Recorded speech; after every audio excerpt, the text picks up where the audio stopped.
へこんでるね。へこんでるね。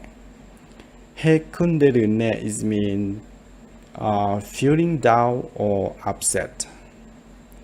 For example, you have friends and your friends enjoy the competition at school for example, football match or volleyball or any sport at the school, and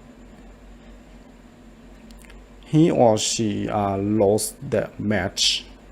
Okay, so in the case like that, in the case like this, maybe your friends will get feeling down, or your friend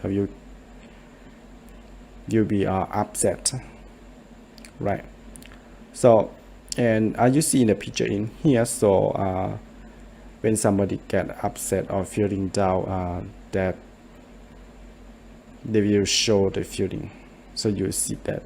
So in the case like that, you can say へこんでるね。へこんでいるね which means you are upset, you are feeling down. So you can tell your friends to go to some place, okay, and to make your friends happy and forget about the upset thing or the feeling down thing, okay. So this is about how to use へこんでるね